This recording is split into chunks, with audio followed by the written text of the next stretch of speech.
welcome to this episode of the Line Out podcast. I'm talking to John Robbie again. Six Nations coming up, and as usual, I want to set the scene. I want to know what the emotions are like. We are going to talk about the games and the players and that a little bit, but I want to hear more about the emotions behind it. You know, what's the stories, what the atmosphere is like. So, who better to talk to that about than John Robbie? So, welcome back, John. Nice to see you again. And they're great to chat. And as you're talking about the Six Nations, I don't have many hairs on my arm, but they're actually rising. I mean, it is such an incredible competition. I mean, it goes back to when it was five nations, obviously. And the reason is history and tradition. It goes way, way back. I think Ireland first played France in 1909. You know, well over 100 years ago, and I think that even though it's a completely different game now, it's fully professional. I think anybody who plays in it or anybody who actually goes to it gets a sense of history.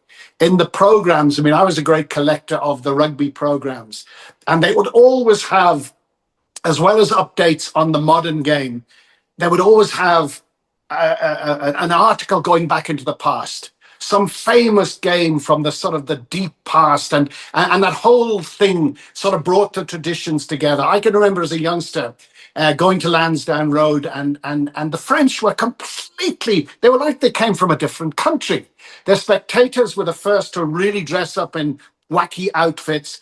I mean, it sounds terribly cruel, and you'd never do it today, but they used to bring a live cockerel, which they used to let loose on the pitch, and then there'd be the sort of police and the security men, and there'd be bands playing. The Dax band from the middle of France would come, and every game had its own traditions. You felt the history, and then of course when the whistle went, it was blood and guts. So I think maybe some South Africans don't quite get that. They don't quite get that. Obviously, the New Zealand, Australian games are the big ones. But I saw Butch James recently on the television talking about the Rugby Championship.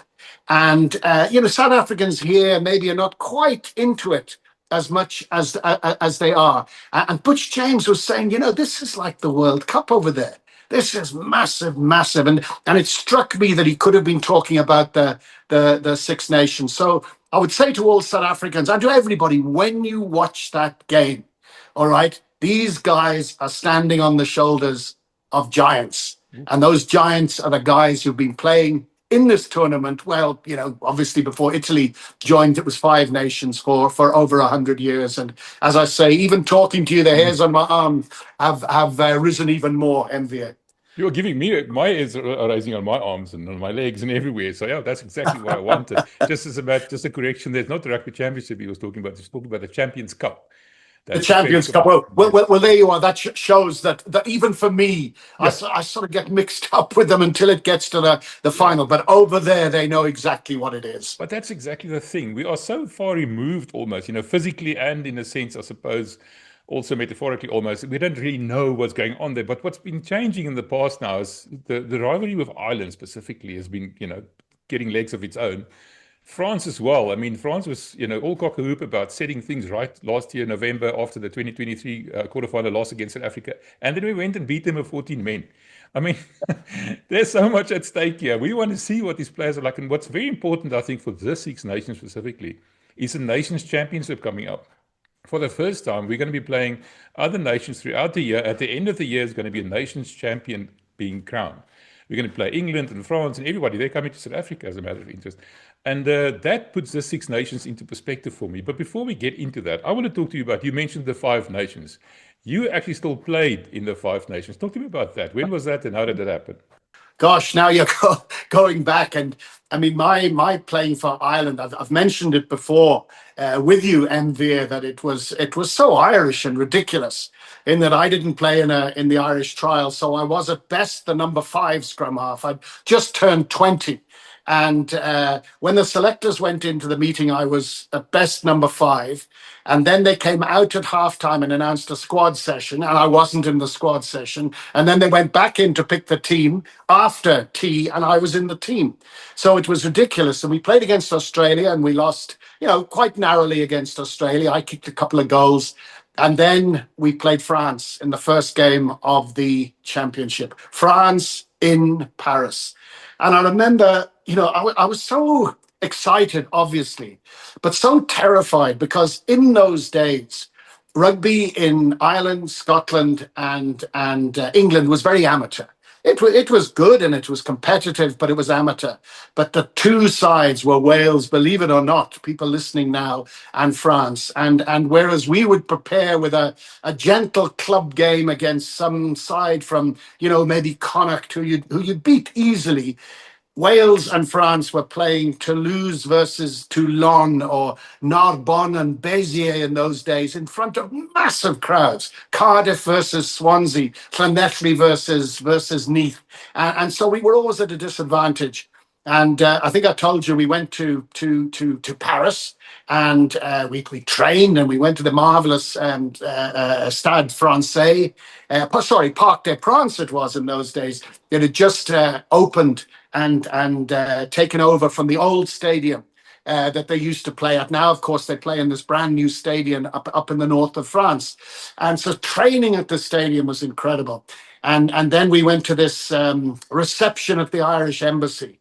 And I remember I was a little bit late, and I've told you this story before, and I got a new blazer, not with the Irish badge, because you only got the badge. You had to buy the blazer, and my granny sewed on the badge. And I came out of the bus, and I was a little bit late, and I wandered in. And standing outside were Bastia, was it Ruma? The two French locks and the number 8, all standing about well over 2 meters, and they were smoking cigarettes there.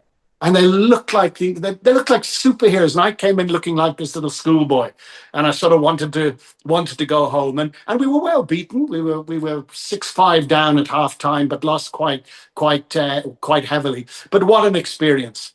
And once again, the crowd, the atmosphere, and the other thing I remember, and you speak to anybody from my era, that when you got in the hotel to go to the game, you got in this bus, this French, modern, sort of sleek, very well designed bus, and it set off through the streets of Paris. It must have been going at about 120 kilometers an hour. All right. It flew through. And you were terrified. If you know Paris, it's got those narrow streets on that design laid out by Baron Haussmann many, many years ago. And you looked ahead and they had a fleet of about 12 outriders on motorbikes stretching ahead of you about half a mile, clearing everyone out of the way. And you went veering through these streets.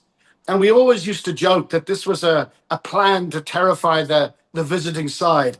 And next second, you went down into this underground tunnel. So you suddenly sort of black.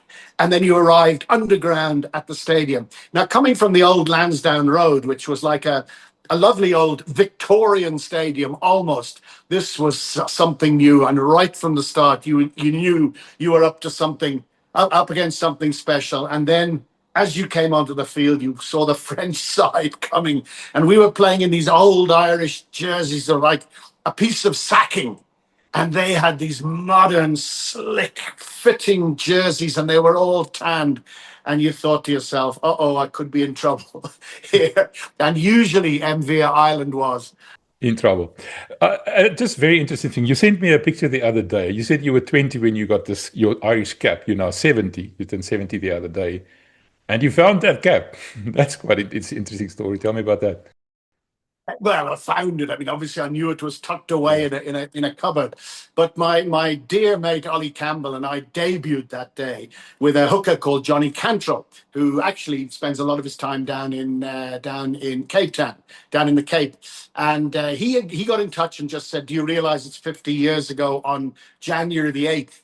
And he sent the photo of this Irish team, and there we were looking like mascots at the front. And it was Jenny, my wife, went into a sort of closet and took out this Irish cap, which, even though it hasn't been in the sun, is pretty faded now. And I looked at myself and I looked at the cap and I thought, gee, neither of us has worn too well over the years. But both of us, the cap and me, I think, treasure wonderful memories. We'll get back to this Ireland playing against France in France, because that's what would be the opening game. But I want to talk to you about the team specifically. And each team has a bit of a different identity almost, and a different expectation. Italy, I don't think they've ever finished any place other than last. Wales, like you said, were formidable years ago, are very much struggling lately. Scotland, the occasional win against England, but always, failing to really deliver, if I can call it that. It comes down to England, Ireland, and France. And let's start with England, for example. Like I said, England are definitely on an upward curve. We said we're not going to go into that too much, but I mean, just what's at stake here? Do you think England winning this Six Nations Championship is important to them, or is that a goal they would be setting, or is it just another step towards building again? This building towards a World Cup, always in between. What's at stake? Let's start with England. Do you think? Well, England are the side that frighten me looking ahead. You know, they're hard to love, England. They're hard to love, mainly, I think, because of the press and mainly because of this new, what would you call it, this Twitter generation. I mean, we look at this Henry Pollock, is that his name? This Yeah. blonde flanker who's Yes. come in. Magnificent. He reminds me of the young Fergus Slattery when he first broke into the international scene. He was young. He's so incredibly fast. Remember that try he scored in the final for Northampton against Leinster in Dublin when he ran from the halfway line, and he's marvelous. But there's just something about him, and it's so unfair because I've never met the guy, but you know, when he plays to the crowd and he smiles and he waves and he's got his dyed hair, at least that looks like it's dyed. You want to punch the guy, you know, and you've got this Marcus Smith, and he looks so posy, and the media build them up so much. There's something about it. Now, maybe it's just because I come from the south of Ireland, but my daughter-in-law is English, so I'll say nothing. And some of my best friends are English. But England scare me because they've been, I suppose, underachievers since they won the World Cup under Clive Woodward in 2003, and they were magnificent.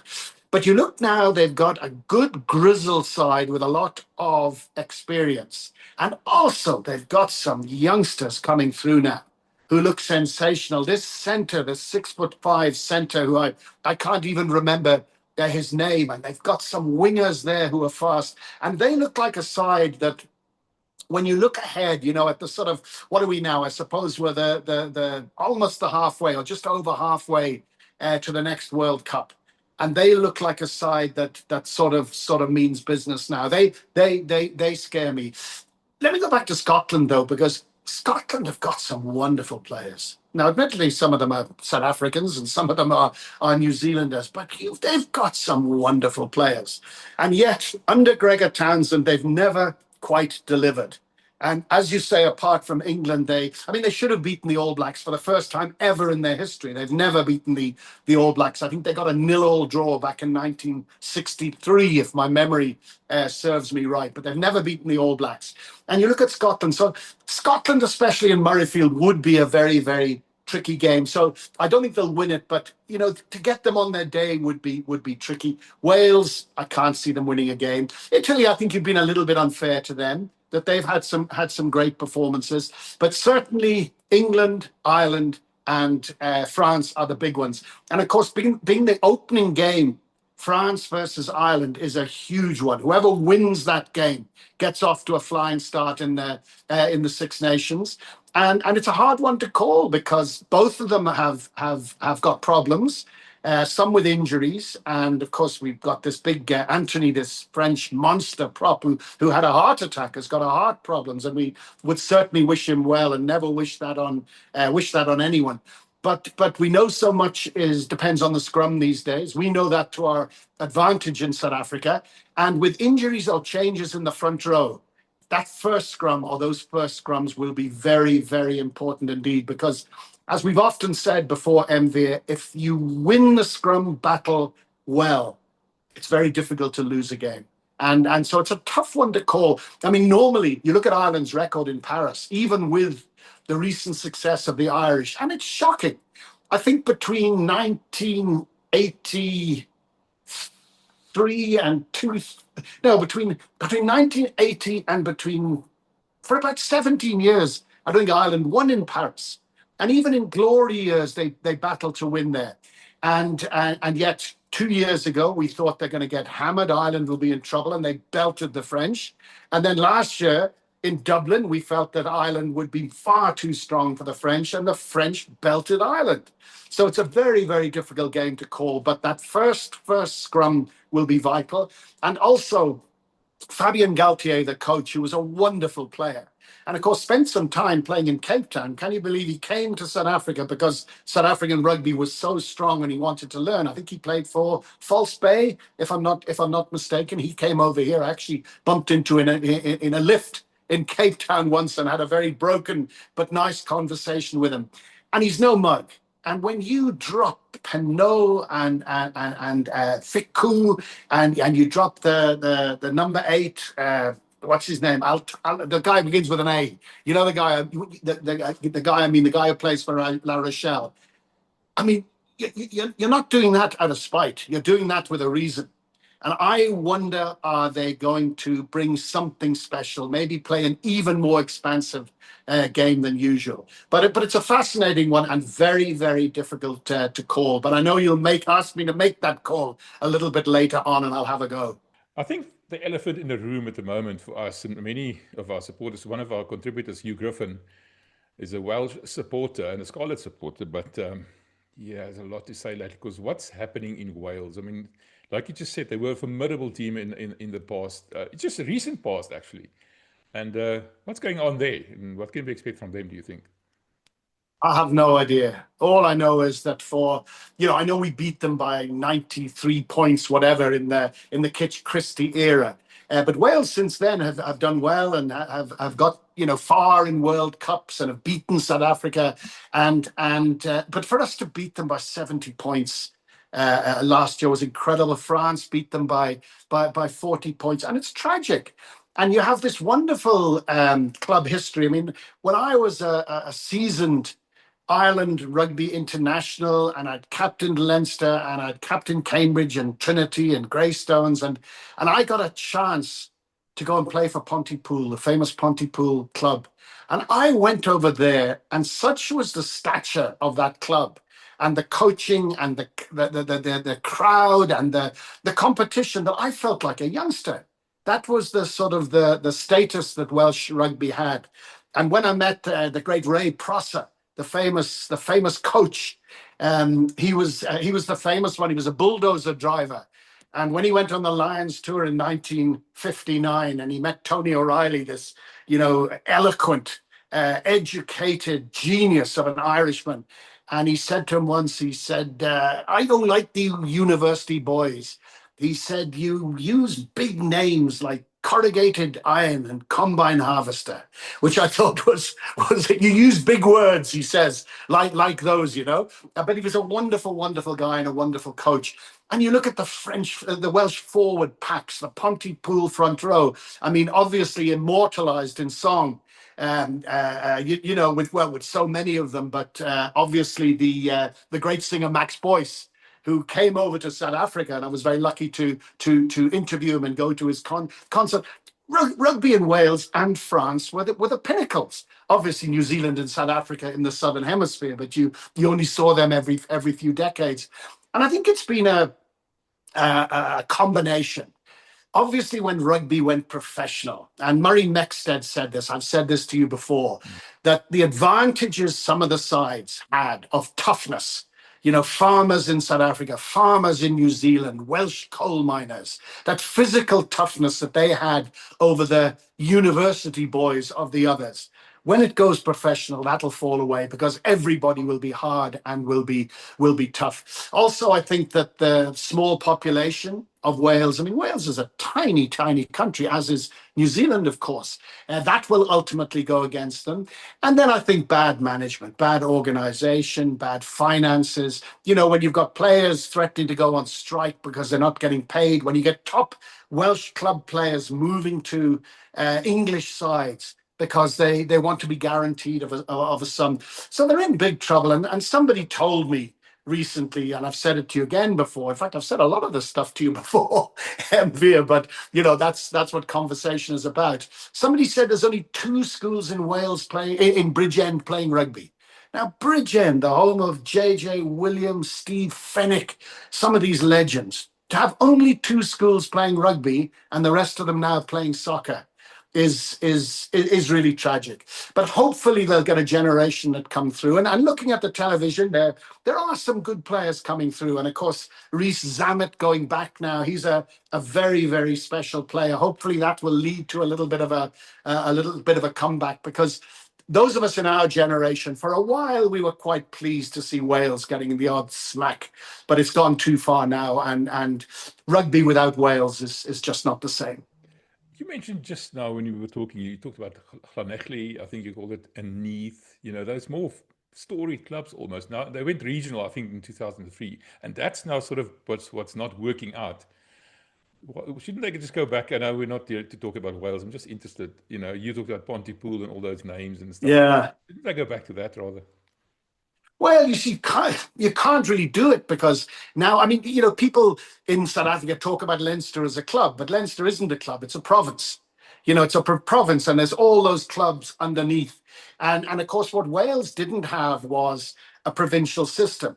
Their clubs were so strong that individually they supplied players to the national team, and individually they played and often beat famous touring sides. I mean, the famous Newport side that beat the All Blacks in 1963 with a John Uzzell drop goal, and then the even more famous Llanelli side that beat the All Blacks in 1972 and drank the whole town dry. And before that, Swansea and Cardiff. But then, of course, as the game went professional, which of those sides went professional?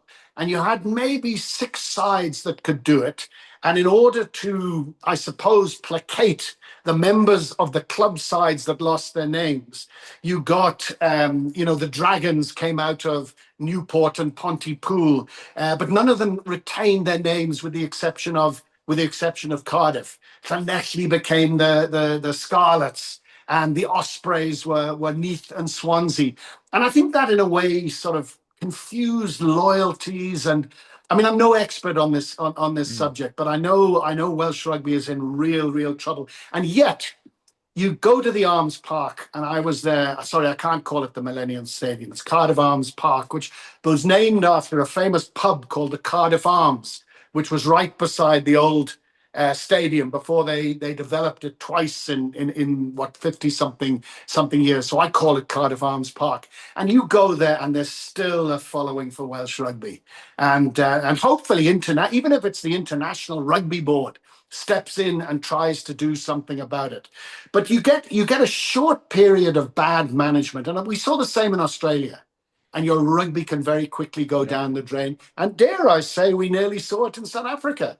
We nearly saw it in South Africa until a man called, Rassie Erasmus came back and almost single-handedly managed to steady the ship. So I suppose we look upon it with some concern, but also as a warning.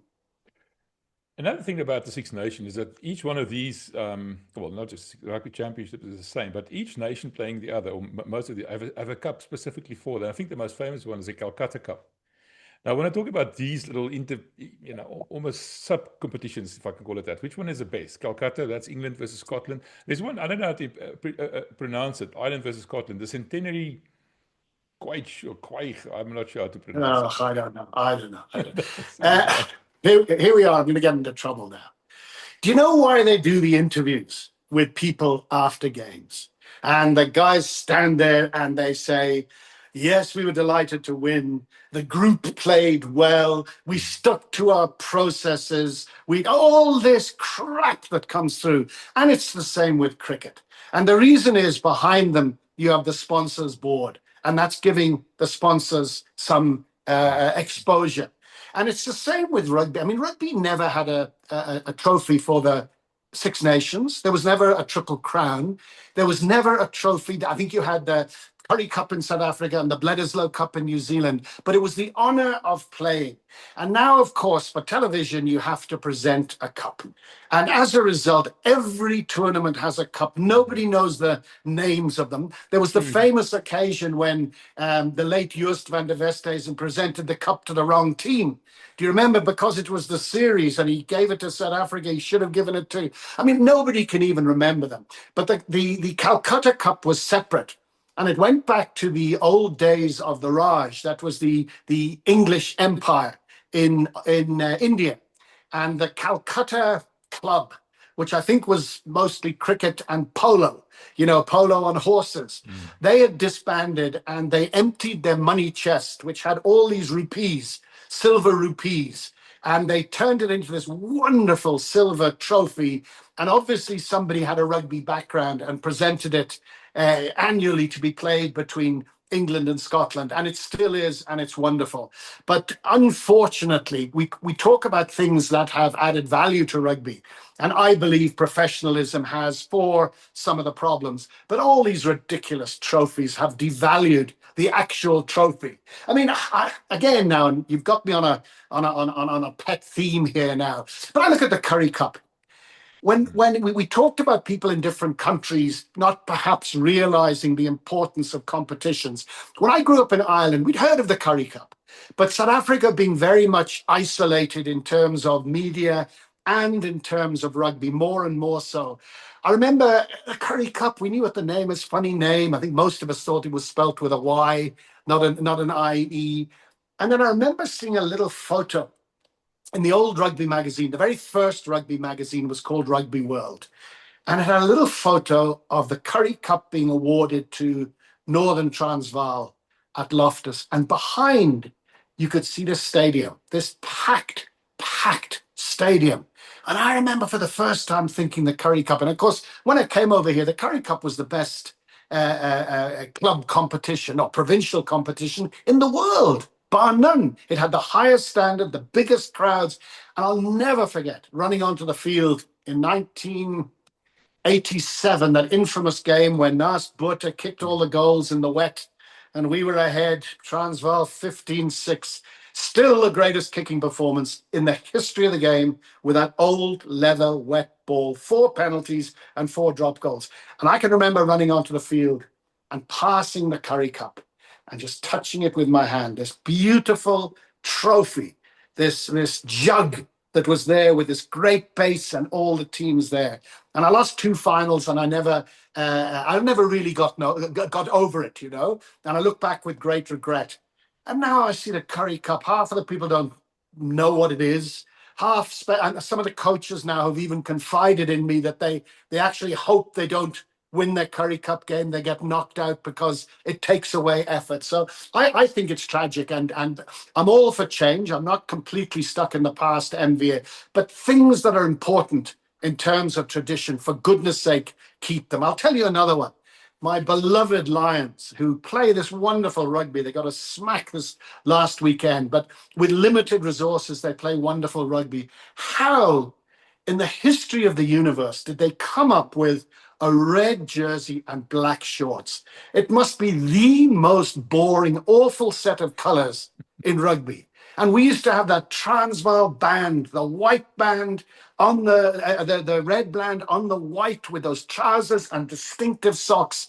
And you saw it. I mean, I can remember even seeing a picture of Tony O'Reilly scoring a try against Transvaal in 1955 in one of the programs and looking at those jerseys. And when I came over here with the Irish team in 1981, I remember going out of my way and swapping an Irish jersey for 2 Transvaal jerseys so Ollie Campbell and I could wear one. We could go back home wearing a Transvaal jersey. And now I look at my beloved Lions wearing the most unimaginative, horrible kit in the world. But now I've got my 70-year-old hat on now, so I apologize to all modern supporters of the game. We talked about Sam Warburton the other day, Hugh Griffin and I, and he wrote an article saying that maybe South Africa should go back to playing in South Africa only, make the Curry Cup what it used to be, have strong South African sides, and then England have their own local kind of a competition, maybe bring Wales into it, Ireland have their own one, France have their own one, and at the end of all these tournaments, we have one big Champions Cup tournament. Do you think there's ever going to be a chance of South Africa going back to playing only domestic rugby, and why not? Easy for Sam Warburton to say that now that he's earning money as a broadcaster. When he was earning money as a rugby player, he wouldn't have done it, because the officials, and we give them a hard time, but they have to pay the players and pay the expenses and so on. And they would say, we can do that, Sam. Are you prepared to take a 70% cut in your salary. No, no chance. The great god of television has to be fed, and sadly, like I said, with the Man of the Match awards and so on, you have to give the sponsors their slice of the cake. But to be honest and candid, there's just too much rugby at the moment. There is too much rugby. I turn it on now, and if I see a game from New Zealand or Australia or even some of these cross-country games we now see, club whatever, often I'll simply turn it off. At the beginning of the season, I'll watch. At the end of the season, I'll watch as they reach their climaxes. And I think the problem is that again, television has to be fed, so they're just piling in the numbers of games. But I look at the NFL. Now, admittedly, you've got a massive population that follows it in the USA, but the NFL play what? I don't know, 15 games a year each team. The ones who go through to the playoffs and the Super Bowl play a little bit more, but every single game is played in front of a full house. Every single game is played in front of a full house, and the viewership on television is massive. And yet you then get baseball and basketball where they play so many games, it's almost irrelevant. So they all obviously have different models. And I think rugby is in danger of killing the goose by having too much of it and too much of it meaningless. And I know everyone laughs at this new rugby circus that is being talked about being set up with that ex-English centre who's married into the royal family, and they're talking about all these things, and I would initially laughed at it. But then you look at the IPL and you look at, what they tried to do with sevens rugby in a way to sort of take over. Golf. You look at live golf, exactly. And now they're trying to bring this indoor golf rubbish and try and make that something out of it. And sadly, there is, I think, the balance between rugby people and business people has now swung over to business people. And now you've got these billionaires who just see dollar signs and they see the sport. I mean, even looking at the vocabulary of sport, and my great friend Mike Wills, who writes for one of the newspapers here, he wrote an article where he quoted various sports businessmen, and they're speaking a language that is completely incomprehensible. And all it's to do is opportunities to make money, to make wealth, etc. We talked earlier on about the tradition and the history of the Six Nations. These guys don't give a damn about that. They'll change the laws. They'll have people wearing ballet skirts if they want to make it. They'll have girls wearing. I mean, it just is terrible. So I would beware of that. And again, to use that old expression, don't throw the baby out with the bathwater. In other words, keep what's good in rugby and defend that with your life, because there's a lot of wolves out there. Oh, I hear you. Just briefly on it's not awards, but some of the terminology almost. What is a Triple Crown? What is a Grand Slam? And what does that mean in Six Nations terms? All right. Well, the Triple Crown was traditionally when you had the four countries playing, Scotland, Wales, England, and Ireland. If a team won all four games, they called it the Triple Crown, named after the horse. I think it's the horse racing in America, where you have the Triple Crown, the three big races, the Kentucky Derby, the Preakness, and I can't remember the other one. And so that was the Triple Crown. There was no real championship in the early days, I don't think. Not as big. It was this mythical Triple Crown. And then when France joined, they said we have the championship, which is obviously who wins out of the four, but the Triple Crown is still traditionally between those four original countries. And now with Italy and France also very much a part of it, they still retain that thing. But for example, Ireland last year won the Triple Crown, but didn't win the championship, got hammered by France, and it was considered an unsuccessful year. So sadly, that Triple Crown tradition is dropping away. But in my day, to win the Triple Crown was something very, very special indeed. And the Grand Slam? Grand Slam is when you win every game in the championship. If you play 5 and win 5, you win the Grand Slam, which is obviously very, very unusual indeed. And that guarantees you win you win the championship, the whole thing, because you can win it and still lose a game, as France did last year. But if you win all your games, that's called the Grand Slam. But John, one of the things I like most about you is when we talk about something, you come up with a name from the past and you tell me a story that, like you said in the beginning, makes my hair stand on end. You're talking about one of the French players whose dad played for Ireland and had a bar. And talk to me about that. I love that story. Oh, this is fantastic. This is a fantastic story. I was looking through the French squad and, I was trying to get the team. And when we're recording this, they haven't announced the teams, which is why it's quite difficult to talk about the actual team selections, MVA. That'll happen over the next couple of days as we build up to the France-Ireland game on Thursday. But I looked through the French squad and I saw this surname, Brennan, Joshua Brennan. And Brennan is as Irish as Paddy's pig. In fact, there's a bread company in Ireland who make bread for over 100 years, Brennan's Bread. And it is Ireland and it is Dublin and it is locked in there.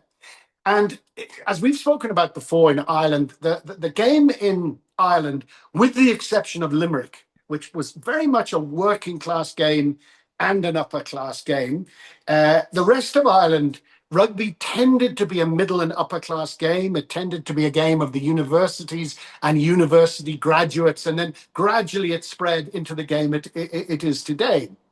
But when I was playing, it was very much that middle class university type of game, very, very amateur.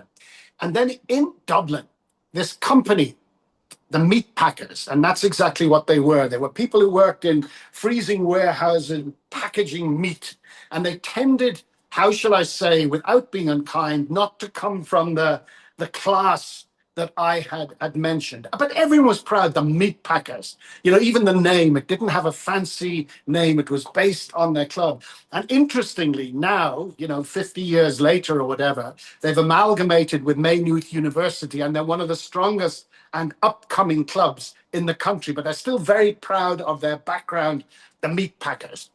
And out of the meat packers came this flank forward, a lanky flank forward called Trevor Brennan. And Trevor Brennan broke the mold. He was a marvelous player. He was as hard as some of the frozen meat that he packed. You think of the Rocky movie when Rocky was hitting the sides of beef. That's what I think of Trevor Brennan maybe doing in the meat packers. And he played for Leinster, he played for Ireland, and he very famously picked a fight with a Tongan player. And I was told very early in my career, never pick a fight with a Tongan. Now, I never picked a fight with anybody because, I won my last fight by 50 meters. And the rule in rugby was never pick a fight with a Tongan because they grow up hard and boxing. And Trevor Brennan, there was an altercation on the field. I think it was in a World Cup game. And Trevor Brennan picked a fight with a Tongan and he got flattened. And he had the ignominy of being attended to, picked up on his feet, dusted down and then sent off for being basically picking a fight with a Tongan and getting knocked out. Well, Trevor Brennan at the sort of advent of professionalism went over and played for Toulouse. And this is the day when very, very few people from, these islands or whatever you want to call it, Great Britain and Ireland, went over and played overseas. And Trevor Brennan went and played for Toulouse and had a fantastic career and opened a pub in Toulouse. An Irish pub in Toulouse, which became very, very famous up till now with visitors, because obviously Irish, Munster, Leinster, Connacht, Ulster go over and play Toulouse, and all the fans go to Trevor Brennan's pub. And I don't know if you remember some years ago, well, it was many years ago now, Trevor Brennan was playing against one of these clubs, apparently. Now, this is the story I've been told. I'm not sure if it's apocryphal, but it doesn't matter. It's a great story. And suddenly Trevor Brennan jumped over the fence and started fighting with one of the spectators in this Toulouse game against one of the Irish provinces. And apparently what happened was, Trevor Brennan could take the fighting, he could take the rubbish, he could take the abuse. But somebody from the crowd in a broad Irish accent shouted, "And your Guinness is shit as well," meaning your Guinness beer is very, very bad as well. And that was too much, as it would be for any Irish publican. To criticize his Guinness is, the worst thing you could do. But he's obviously stayed. I've never met the guy, by the way, but I've been a great fan, particularly his journey from an unconventional beginning in Ireland. And I see his son, who must have grown up in Toulouse, with his father and family who moved there, and now he's in the French squad. And wouldn't it be wonderful to see him playing? You know, I think of Brennan son, who played for France. And you know, in the days before mass emigration of players, I mean, half the Irish team is sort of Australian or New Zealander now, and I won't go into the argument on that one because it's all strictly within the laws. But I love seeing the stories, a bit like myself, of people who, for whatever reason, went to a different country and managed to make a little bit of an impact. So I hope he gets a game on Thursday. I think it's Joshua. I think it's Joshua Brennan. Okay. That's quite an interesting thing that you mentioned, though, with Wynand Klaasen and this Trevor Brennan guy. And even you know, who would they support now? Their son plays for France, but there's typically an Ireland, you know, that's quite an interesting conundrum almost. You still, I suppose, are an Irishman at heart. You'll be supporting Ireland. No, well, against France, definitely. Yeah. South Africa, I support South Africa. No, Oh, I'm definitely. talking about the Six Nations, yes. Yeah, no, 100%. Ireland is obviously my second favorite team. But be honest, you know, if your son is playing, it doesn't matter who he's playing for. I mean, Ian Botham, and you couldn't get anyone more English than Ian Botham, Sir Ian Botham. His grandson plays for Wales. And his son got into the England squad, nearly played for England, but he said, of course, I'm supporting Wales, I'm supporting my grandson. So what is it they say? Blood is thicker than water. The big thing for me now as well, I want to get South Africans to get excited about it. I mean, most people watching this channel will be excited anyway, but there's more to it than that. And I like sort of adopting a team in a tournament where we don't really have a horse in the race. And for me, it's been Scotland because of the South Africans playing there. And most importantly, because both Scottish provincial teams are coached by South Africans. Sean Everett coaches Edinburgh, and Frankie Smith coaches Glasgow Warrior. And Frankie Smith will be on this channel, by the way, previewing the Scottish game next weekend for us as well. A good friend of our channel as well. I like that kind of approach. Do you think maybe that South Africans should also look at, you know, adopting a team kind of thing to have a horse in the race? Otherwise, like you said, you switch on the TV, oh, it's another rugby game. You have to have something there, something at stake. Wouldn't that be a nice approach? See, he got dropped recently for, and of course we got Rory Stain's son, Kyle Stain, playing as well. And not many people realise Kyle's dad, Rory, was Nelson Mandela's bodyguard, which is an amazing story. I always think of South African rugby in the Free State was everyone's second favorite team. Yep. Do you remember? Even when I was playing, I loved playing against the Free State, except when I had to chase Casey Pienaar all over the stadium in Bloemfontein. And then finally he moved to fly off. And then we had an Andre Joubert we had to chase all over the stadium. But we used to joke, or it was almost a cliche in South Africa, the Free State was everyone's second favorite team because of the way they played the game. Because of the way they played rugby, they ran it from everywhere and they were fantastic. And I think at the moment, Scotland is sort of everybody's second favorite team because they've got this ability to attack. They've got wonderful, wonderful players. They just don't seem to put together a level of consistency. I also think that Gregor Townsend, who was a wonderful fly half, by the way, and centre, I remember him from watching him play. But he must be on last chance saloon now. You know, he's promised so much. They've gone to World Cups. They've disappointed in recent World Cups. And you know, they've just got to get that steel up front. They've got to get that ability to mix and match their game and their ability to kick their goals. So I think that's not a bad call. Obviously, I would expect every South African to support Ireland because of me. But I'm kidding. In fact, they don't, because there's a little bit of bad blood between South Africa and Ireland, which I'm so disappointed about. And it goes back to that famous test in Durban. Do you remember with Gary Teichmann and what was his name? The lock forward, John, who's a dentist who played for Ireland, and there was punching and kicking and terrible, terrible game. And there's a bit of bad feeling there, which I'm very, very disappointed in, because Ireland and South Africans should be. They're my two countries, and I know that people have got so much in common. But Scotland's a good bet. Scotland's a good bet. They're good people. They're nice people. After Ireland, I think it's the best international to attend. You know, Murrayfield is in a wonderful area. There's great pubs and clubs. And as I've said to you before, people tend to get lost in Paris and England in Twickenham, because London is so big. And in Wales, the people tend to move away from the stadium out to the clubs, Yeah. and visitors tend to get a little bit lost. One of the things, by the way, and I meant to mention this, you talk about setting the sort of the stage and the atmosphere for the Paris game. Is remember that rugby in Paris is a relatively small game. You know, you've got Racing 92 and you've got what's the other one? Stade Francais. And those are big clubs, but they're big glamour clubs. They're big sort of businessy clubs. But the real heartland of France is down in the southwest, in the south and the southwest. That's where the real heartland of French rugby is. So when there's an international in Paris, and you see all the people with the kit and the colors and the bands and everything, most of them have traveled from the south as well. So it's actually a holiday atmosphere for the home team as well as the away team. At least that's the way it always used to be. And I hope that's one of the traditions that has endured. Well, one of the things that stands out still to me in my memory from the World Cup is how many Irish supporters there were in the stadiums. I mean, is this tournament big enough for them to go over there, go to Paris, experience this kind of atmosphere, and sing Zombie and everything else? Is this big enough? Have you ever heard of Ryanair? Yes.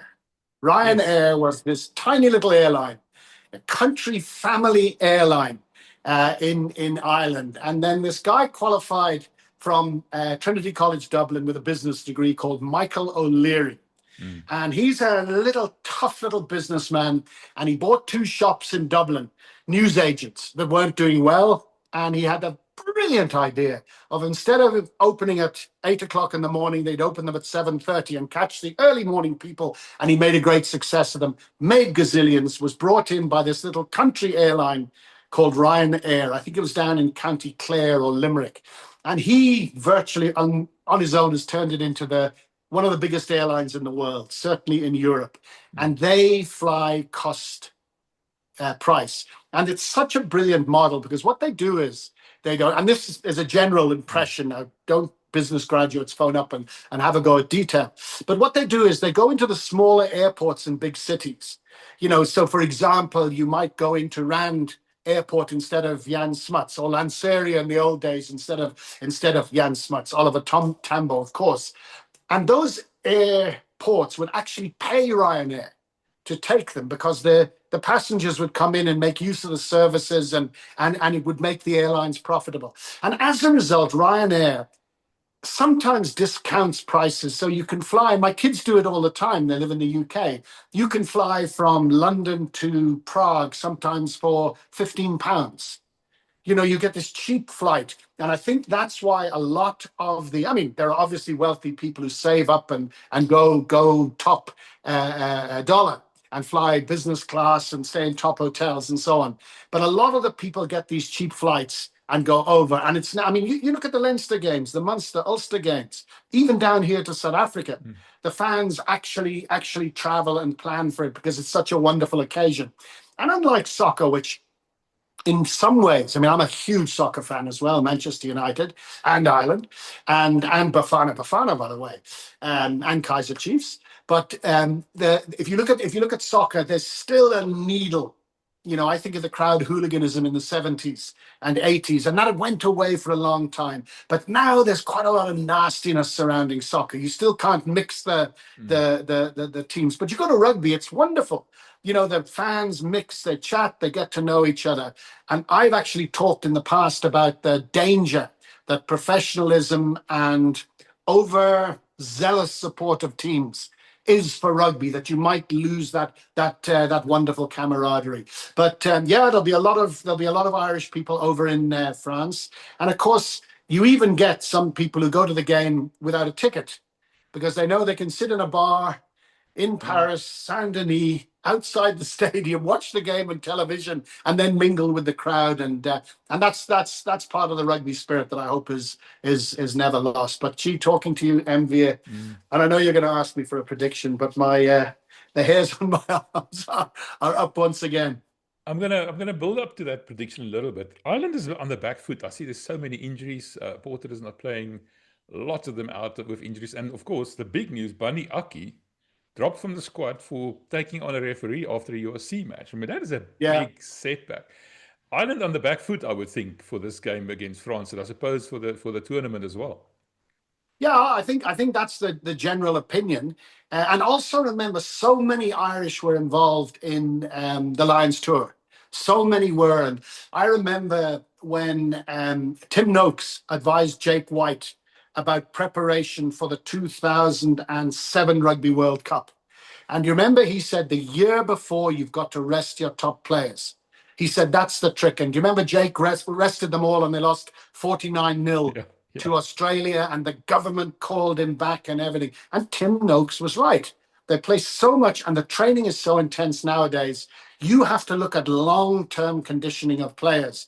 And I think looking at the Leinster team, who, for all the criticism of the way they started, they're still winning most of their games now. Munster seem to have fallen off the coach altogether. Ulster doing okay, and Connacht punching above their weight.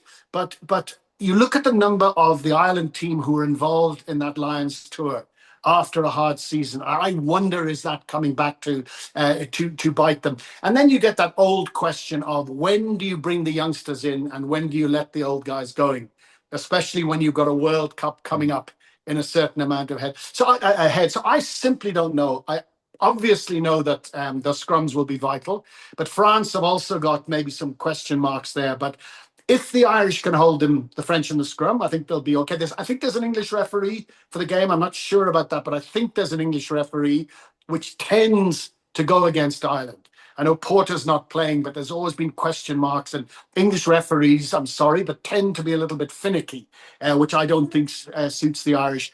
But basically, I simply have no idea which Irish team is going to turn up. They've got a little bit predictable. For all the skill these young fly halves have, they haven't quite stepped into the giant shoes of Johnny Sexton. And I don't know Johnny Sexton at all. I know he was a wonderful player, but more than that, talking to the people who played with him, he actually was one of those rare players like Dupont, like Antoine Dupont, who could actually coach a team on the field. He can be there and make the right decisions, and he built up that level of confidence that the team would more often than not do the right thing. But then, of course, you've got Dupont coming back for France, who is a player in a generation. I look at him and I say, Joost van der Vesthuizen, Gareth Edwards, players of that. They were the absolute.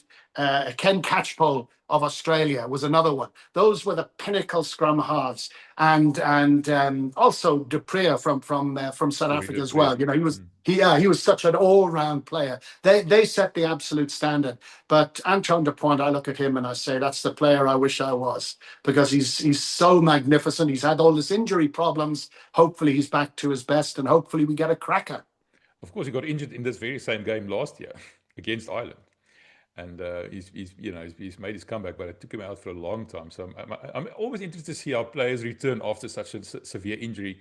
We've been keeping an eye on our friend David Louw's son, Elrich Louw, after that major injury, and he seems to be now coming back to it. But I mean, especially a guy like Dupont, who's sort of a mercurial player, an injury like that can often take away that little bit of an edge, can't it? Well, so they say. I know in my career. I mean, you're talking to me, so I hope I'm not being what's the word I'm looking for? Arrogant by talking, but I'm talking about my experience. I mean, I was a very, very good young schoolboy and under-19 player, very much on the mix. I mean, a year later I was playing for Ireland, but I played in an under-19 game where I tore the ligaments in my ankle. I tackled somebody, went over on my ankle, and I tore the ligaments, and then I broke my ankle, the same ankle, playing against France in 1977 after 5 minutes of the game. Funnily enough, I actually found it on YouTube. I watched myself break my ankle, and it's not a nice experience, because you feel the pain. You feel the pain again. And looking back on it, I was never quite the same player again.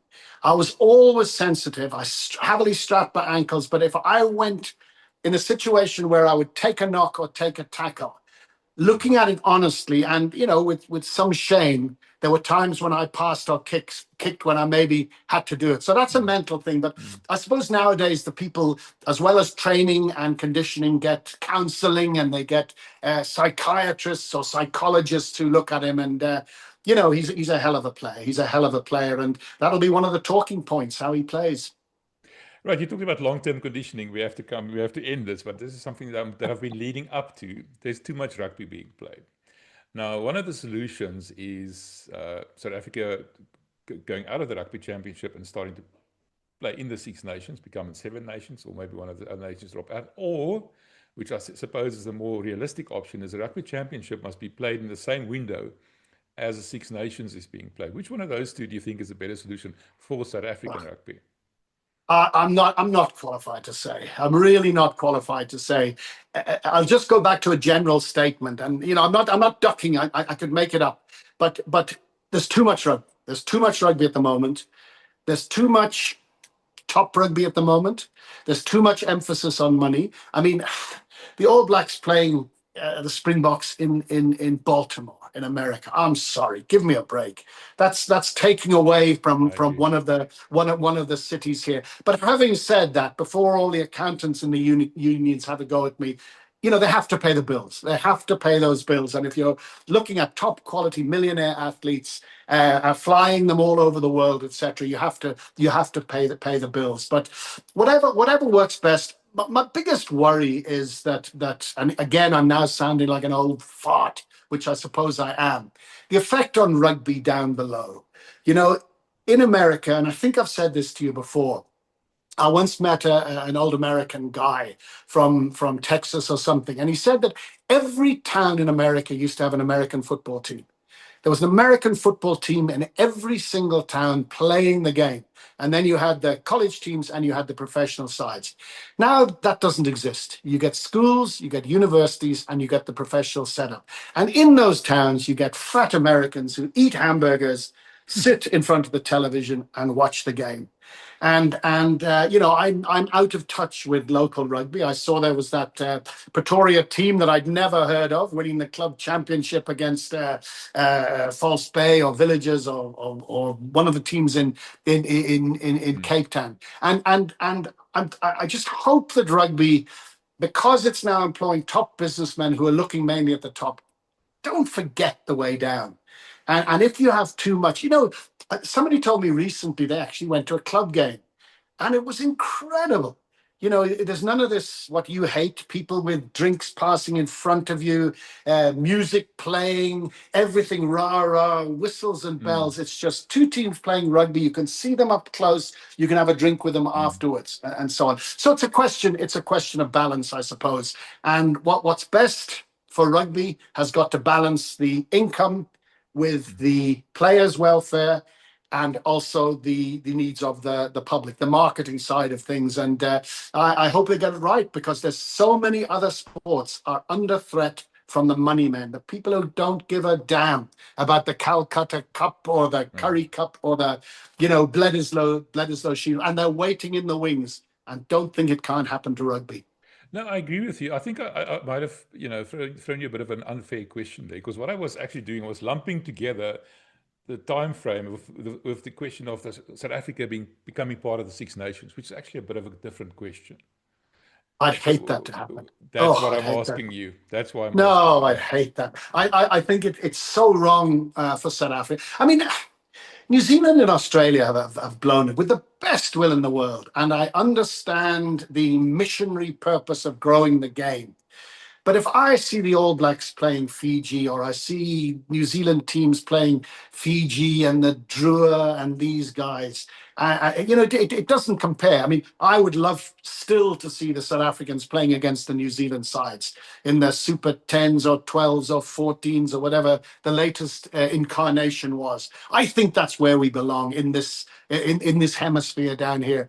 But again, having said that, the New Zealanders, I believe, made it clear that we weren't wanted or weren't wanted enough, and the decision was made to go up and down instead of across, which for time zones and travel makes a hell of a difference. But to go into the Six Nations would be a step too far. We talked about tradition, and to take a team from outside of Europe and stick it into the European competition, I think would be terrible. Would take away from it. No, I agree with you. I'm 100% on that. For me, I think the ideal answer would be is the Rugby Championship being played in the same window, so that when we start playing the Nations Championship in July, we all warmed up. Because now what happened? England would just finish the Six Nations. South Africa would just start from nowhere Yeah, and then yeah. go into an important. We have to start aligning the international calendar. That's what I agree with you on that. And another thing I think with this north-south thing that you were talking about is the weather. The one week you're playing in freezing conditions in England or Wales or somewhere. Next weekend it's 35 degrees in Joburg over here, like happened with the Bulls this weekend. Even the Lions they played the Ospreys last weekend and they played the Bulls this weekend.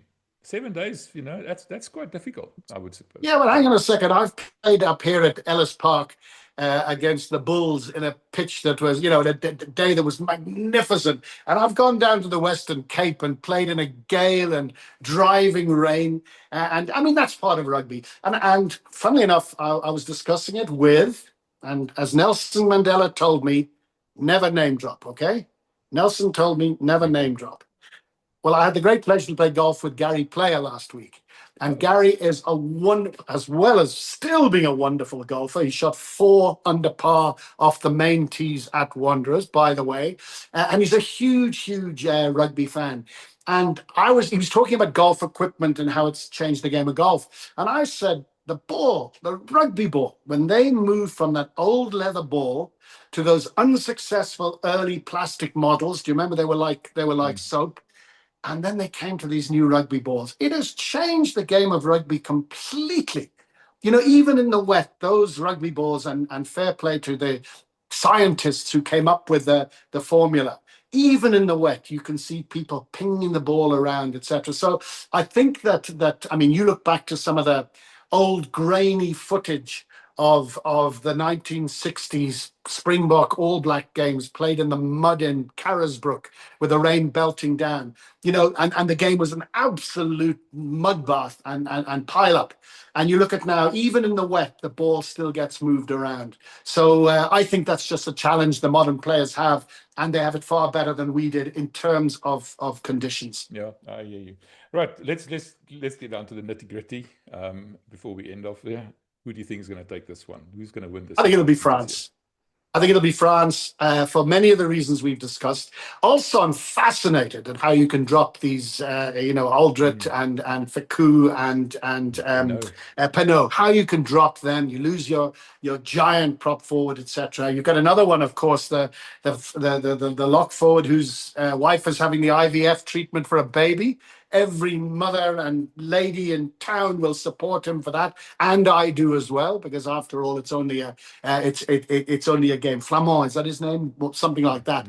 But I think you look at history and you say that for all Ireland's success, there've been very, very few wins in Paris.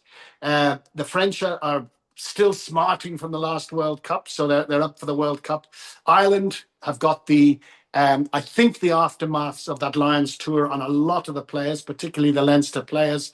They've also got problems in the front row, and they also have that slight question mark about who they're going to stick with, who they're going to not, who they're going to drop for the World Cup, which will play havoc on people's minds. But Enver, I'm going for France, but I would be delighted to be proved wrong. Are you talking about France for this game or France for the tournament? I'm talking about France for the game, and I think then it'll come down to the England-France game. Whoever wins this one. If Ireland manage to do it, and I hope they prove me wrong, then it'll come down to that game. That game will be fantastic. But of course, Ireland-England will be played at Twickenham. Yeah. John, it's been an absolute pleasure. And we could talk another hour, I suppose. We talk more than an hour. Can you believe it? No, I absolutely love it. And I can't believe the reaction I'm getting from all over the world. All over the world, people are coming through and saying, "Hey, John, it's nice to see you." And again, so many people ask about my beautiful bar here. And I'll just show you a little picture of the rest of it. You can see there. Oh, yeah. Of which we have our own little Irish bar that I think even the great Trevor Brennan might be proud of. So maybe one day we'll get him here as well. I suppose your Guinness is not shit either. Never. John, thank you so much. I really appreciate it. We'll do it again soon. Thank you. Look forward to it, MV. Stay well.